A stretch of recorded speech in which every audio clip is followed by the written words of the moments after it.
Good morning बच्चों। आज applied mechanics का द्वितीय अध्याय हम लोग पढ़ेंगे, system of forces and general condition of equilibrium. इसमें हम देखेंगे, देखिए इससे पहले जो भी मैंने आपको नोट्स प्रोवाइड कराया है उसमें मैंने आपको त्रिभुज का नियम, लामी का प्रमेय और समांतर चतुर्भुज का नियम बताया है। जो भी हम बात कर रहे थे कि हमेशा जिस भी इस अध्याय में जो भी हम बात करेंगे वो समतली संगामी बलों के बारे में बात करेंगे, ठीक है। तो वहाँ पे समतली संगामी बलों में हमने देखा कि जब दो बल लग रहे थे, समतली संगामी बल लग रहे थे, जब दो बल लग रहे थे तो हमने समांतर चतुर्भुज के नियम से उसका मान निकाला था। आप जान रहे होंगे कि समांतर चतुर्भुज से आपने मान ये निकाला था कि r बराबर T square plus Q square plus 2p cos theta, ये आपने मान निकाला था अंडर रूट में। और इसकी दिशा भी निकाली थी tan अल्फा, आपने निकाला था q sin theta upon p plus Q cos theta, ऐसा मान निकाला था। इसका देखा जाए फिर आपने समतली संगामी जब तीन बल कर रहे थे उसका भी आपने मान निकाला था लामी प्रमेय से आपने निकाला था p अपॉन साइन अल्फा बराबर q अपॉन साइन बीटा बराबर r अपॉन साइन गामा, ऐसे भी आपने निकाला था। और बलों के त्रिभुज नियम से भी परिणाम निकाला था, r बराबर p square plus Q square plus 2pq cos 180 minus theta, ऐसे निकाला था आपने, ऐसे भी मान निकाला था। क्योंकि दोनों की वैल्यू, दोनों का मान समान आता है, दिशाएं भी समान आती है, इसलिए समांतर चतुर्भुज के नियम से भी इसका निगमन किया जा सकता है, ठीक है। उसके बाद जब किसी बिंदु पर बहुत सारे बल कार्य करेंगे तो उसके लिए हम बल बहुभुज के नियम का इस्तेमाल करते हैं। कि मान लीजिए कि उससे 2 या 3 से अधिक बल कार्यरत हों तो उससे हम क्या करते हैं, बलों के बहुभुज नियम का इस्तेमाल करते हैं। और बल बहुभुज नियम होता क्या है, तो बल बहुभुज नियम को समझने के लिए मैंने यहाँ एक फिगर बनाया है। अब देख रहे होंगे, ये फिगर देख रहे होंगे आप लोग, उसमें देखेंगे कि बिंदु O है ये, और इस बिंदु O पर आप देख रहे होंगे 1 2 3 बल हो गए, 3 से अधिक बल 4 5 6 बल इस पे कार्यरत हैं। तो अगर किसी बिंदु पर ये 2 या 3 से अधिक बल कार्यरत हैं, कई बल कार्यरत हैं, तो उनको किसी बहुभुज, देखिए मैंने यहाँ एक बहुभुज बनाया है, इस बहुभुज की क्रम से ली गई भुजाओं कहने का मतलब क्या है कि ऐसे या तो क्लॉकवाइज या तो एंटी क्लॉकवाइज या क्लॉकवाइज, मतलब यही एक दो दिशाएं यहाँ देखेंगे हम लोग कि या तो एंटी क्लॉकवाइज है, मतलब A B B C C D D E F F A, या A F F E E D B C C B और बी ए ऐसे हैं। तो केवल दो ही दिशा में, ऐसा नहीं कि ए बी के बाद ई डी ले लें, ई डी के बाद एफ ए ले लें, ऐसे नहीं करेंगे। हम क्रम से ली गई भुजाओं के बारे में बात कर रहे हैं, ठीक है। तो यदि ऐसे बल कार्यरत है किसी बिंदु पर और इनको किसी बहुभुज की क्रम से ली गई भुजाओं द्वारा अगर प्रदर्शित किया जाए तो यह संतुलन की अवस्था में होंगी, साम्य अवस्था में होंगी। संतुलन की अवस्था कहिए या साम्य की अवस्था में होंगी। तो साम्य की अवस्था में होने के लिए यदि किसी बिंदु पे कई सारे बल कार्य कर रहे हैं, साम्य की अवस्था देखने के लिए हम क्या करते हैं, उन बलों का बीजगणितीय योग लेते हैं। जैसे मान लीजिए इस पे ही P प्लस क्यू इतने बल कार्य कर रहे हैं, P plus Q plus R plus S plus T plus Q, अगर ये संतुलन की अवस्था में होंगे तो इनका मान 0 आना चाहिए, और यदि अगर संतुलन की अवस्था में नहीं है तो इनका मान 0 नहीं आएगा, ठीक है। तो हमने क्या बोला कि अगर इनको प्रदर्शित किया जाए किसी बहुभुज से और क्रम से ली गई भुजाओं द्वारा प्रदर्शित किया जाए तो इनका योग क्या आना चाहिए, 0 आना चाहिए, तभी ये संतुलन की अवस्था में होंगे। तो हमको यही कंडीशन प्राप्त करना है, संतुलन की अवस्था के लिए इन बलों का बीजगणितीय योग जो भी होगा वो 0, ठीक है। तो देखते हैं कि क्या ये बल बहुभुज नियम सही है या नहीं है। तो देखिए अगर स्टेटमेंट की बात करें तो क्या हुआ स्टेटमेंट, यदि किसी बिंदु पर कई बल कार्य कर रहे हों तथा उनको किसी बहुभुज की क्रम से ली गई भुजाओं द्वारा प्रदर्शित किया जाए तो वो संतुलन में होंगी, ठीक है। तो ये था, इसको प्रदर्शित कर दिया गया, ठीक।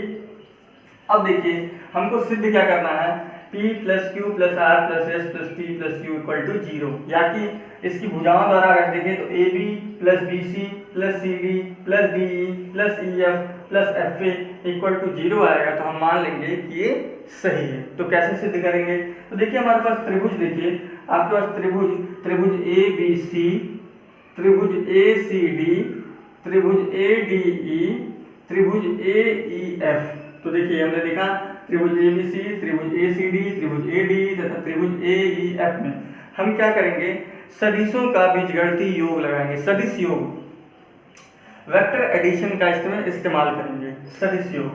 तो सदिश योग द्वारा सदिश योग द्वारा, सदिश योग द्वारा। अब इसमें देखिए क्या मैं लिख सकता हूँ, A B plus B C equal to A C, बिल्कुल लिख सकते हैं। तो लिखते हैं इसको, A B plus B C equal to A C. अब त्रिभुज ए सी डी में हम लिख सकते हैं, त्रिभुज ए सी डी में A C plus C D is equal to A D. इसको नाम दे दें समीकरण संख्या 1, समीकरण संख्या 2। फिर त्रिभुज ए डी ई में A D plus D E equal to A, समीकरण संख्या 3।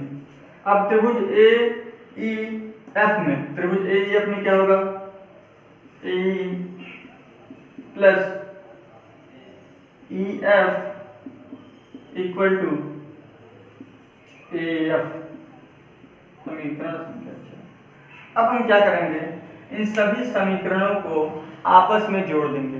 क्या करेंगे, इन सभी समीकरणों को आपस में जोड़ देंगे। तो सभी समीकरणों को आपस में जोड़ते हैं, पहले इससे मिटा देते हैं,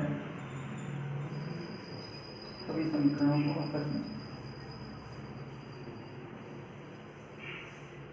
जोड़ते हैं। ठीक है, तो जोड़ते हैं सभी समीकरणों को, तो लाइन से जोड़े अगर तो क्या होगा,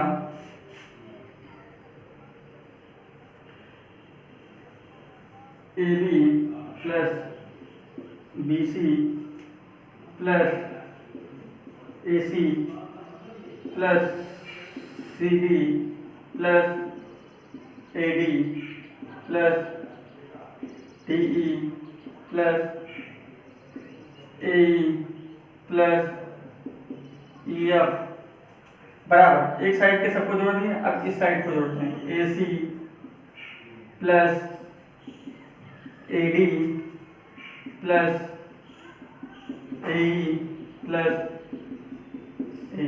अब देखिए यहाँ पे भी ए सी है, यहाँ पे भी ए सी है, ठीक है, यहाँ पे भी ए डी है, यहाँ पे भी ए डी है, ठीक है, यहाँ पे भी ए ई है, यहाँ पे भी ए ई है। तो देखिए दोनों ओर सब प्लस है तो कट जाएंगे, तो काट दीजिए, ए सी से ए सी कटा, ए डी से ए डी कटा, ए ई से ए ई कटा। अब देखिए समीकरण क्या बनेगा, समीकरण बनेगा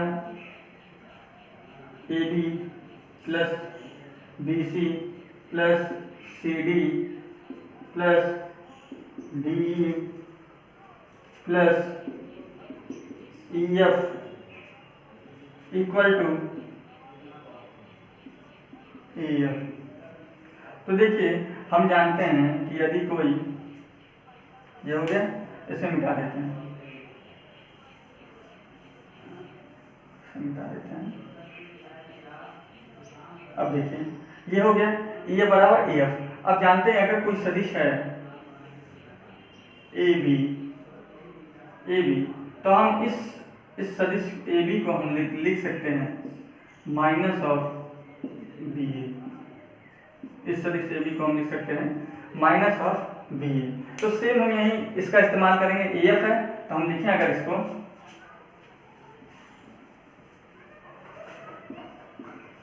A B plus B C plus C D plus D E plus E F. अब हम माइनस कर रहे हैं तो हम क्या लिख सकते हैं, माइनस एफ, ठीक है। अब इसको पंचांतर कर दीजिए तो क्या होगा, A B plus B C plus C D plus D plus E F plus इधर जाएगा क्या होगा, प्लस एफ ए बराबर क्या होगा, ठीक है। यही हमें प्रूफ करना है। देखिए हमें क्या प्रूफ करना था, A B plus B C plus C D plus D plus E F plus F equal to 0, या कि हम इसको क्या लिख सकते हैं, P plus Q plus R plus S plus T plus U बराबर, यही से लिखा, ठीक है। इसी को कहते हैं बल बहुभुज का नियम। इसको एक अन्य शब्दों में भी इसकी परिभाषा दी जाती है कि यदि किसी बिंदु पर कई सारे बल कार्य कर रहे हों और उसको बहुभुज की क्रम से ली गई भुजाओं द्वारा प्रदर्शित किया जाए, क्रम से ली गई भुजाओं द्वारा प्रदर्शित किया जाए, तो बहुभुज की बंद करने वाली भुजा, देखिए यही भुजा थी जो बहुभुज को बंद कर रही थी, यही भुजा थी जो बहुभुज को बंद कर रही थी, तो बहुभुज की बंद करने वाली भुजा बलों का परिणामी तथा दिशा को प्रदर्शित करेगी। फिर से एक बार, यदि किसी बिंदु पर कई सारे बल कार्य कर रहे हों और उसको क्रम से ली गई बहुभुज की क्रम से ली गई भुजाओं द्वारा प्रदर्शित किया जाए, तो बहुभुज को बंद करने वाली भुजा बहुभुज का परिणामी व दिशा बताएगा, जो कि विपरीत क्रम में लिया जाए। देखिए इन सबों का क्रम अगर आप देखें तो इन सबों का क्रम देखें तो आप देखेंगे तो इन सबों का क्रम कुछ ऐसे है। क्रम देखिए, बहुभुज की क्रम से ली गई भुजा, तो क्रम से लिया जा रहा है, तो इनका परिणाम व दिशा में बहुभुज की बंद करने वाली भुजा द्वारा प्रदर्शित होगा, बहुभुज की बंद करने वाली भुजा द्वारा प्रदर्शित होगा, ठीक है, जो कि क्या हो, विपरीत क्रम में। देखिए इस क्रम में घूम रहा है तो इसका विपरीत क्या होगा, इसका विपरीत होगा ये। इस तरह से भी प्रदर्शित किया जाता है बल बहुभुज के नियम, ठीक है। कल हम लोग पढ़ेंगे बलों का वियोजन, कि बलों का वियोजन कैसे होता है, बलों के घटक कौन कौन से होते हैं, ठीक है, कितनी दिशाओं में इसका वियोजन किया जा सकता है, कल इसके बारे में पढ़ेंगे, ठीक है। ओके।